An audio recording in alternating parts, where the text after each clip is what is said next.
Assalamualaikum semua, kembali lagi bersama aku Ires. Kayaknya udah sekitar 1 bulanan gitu ya aku nggak ngupload di YouTube channel aku karena memang 1 bulan ke belakang itu lagi sibuk-sibuknya kegiatan magang gitu.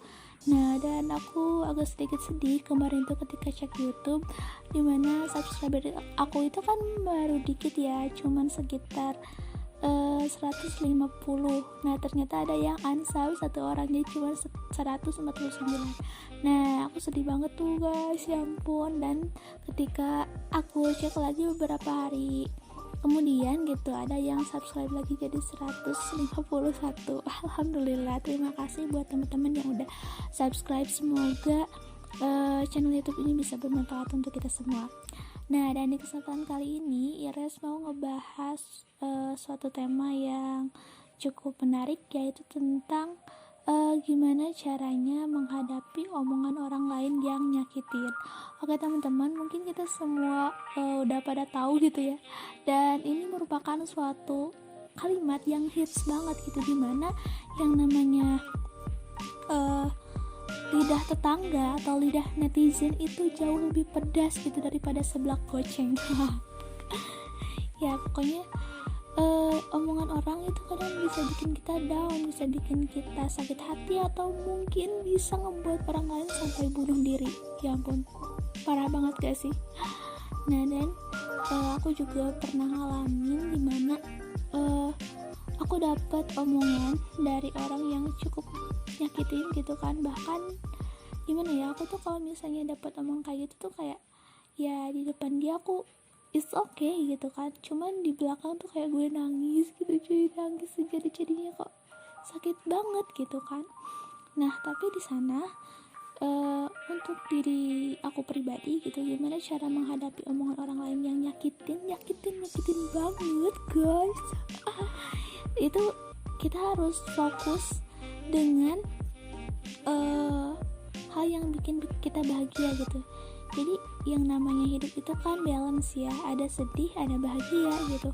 Ya mungkin di satu titik memang ada hal yang bikin kita sedih, misalnya dengan omongan netizen itu gitu kan, atau omongan siapapun. Nah, tapi kita jangan fokus ke hal yang membuat kita sedih gitu, tapi fokuslah dengan hal lain yang membuat kita bahagia gitu.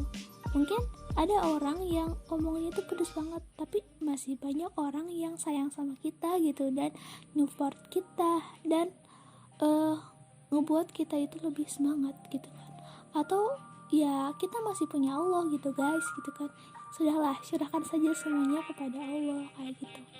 Nah, dan yang gue alamin sendiri gitu kan, gue sedih banget, tapi setelah itu gue oh iya ya, kenapa gue sedih gitu kan. Mungkin orang yang ngebuat gue sakit hati, ngebuat gue sedih itu sekarang lagi ketawa-ketawa gitu kan, lagi have fun, lagi enjoy gitu, sementara gue sedih gitu kan. Apa sih untungnya ketika kita bersedih gitu kan. Nangis itu boleh ya, asalkan jangan berlarut-larut kayak gitu. Jadi dari sana gue putusin buat okay, it's time to move on gitu. Ini saatnya gue move on. Gue gak boleh fokus sama hal yang membuat gue sedih, tapi gue harus fokus sama hal yang membuat gue bahagia, dan gue harus membuat diri gue bahagia gitu kan, dengan berpikiran yang positif gitu kan. Mungkin ada orang yang misalnya menghina kita dan membuat kita sakit hati, dan ya gak apa-apa gitu kan, kita gak boleh sedih gitu. Kita yang pertama itu kita harus ikhlas dengan apa yang mereka bilang. Mungkin bisa jadi ada benernya, cuman kita juga harus jadikan introspeksi diri supaya kita bisa lebih baik. Tapi jangan sampai buat kita ngedown gitu. Justru jadikan hal yang membuat kita sakit hati atau omongan-omongan orang yang bikin kita sedih itu sebagai motivasi bagi kita untuk maju, untuk lebih baik kayak gitu. Nah, dan di sana gue alhamdulillah gitu bisa ya udah gitu kan, ikhlas aja, pasrah aja, dan ya kita berusaha untuk menjadi lebih baik gitu.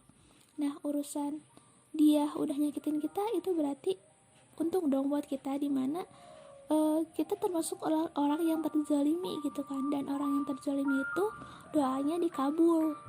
oleh Allah gitu kan, mustajab doanya. Jadi ya di sana kita berdoa yang baik-baik, berdoa untuk kebaikan diri kita dan kebaikan untuk orang yang membuat kita sakit hati juga. Kenapa?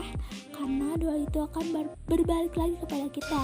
Ketika kita mendoakan yang baik-baik untuk orang lain, maka doa tersebut juga akan berbalik kepada kita gitu. Dan sebaliknya, ketika kita mendoakan hal-hal yang jelek ke orang lain, maka doa itu juga akan berbalik kepada kita. Nah, jadi mungkin itu aja untuk sharing kali ini. Semoga bermanfaat.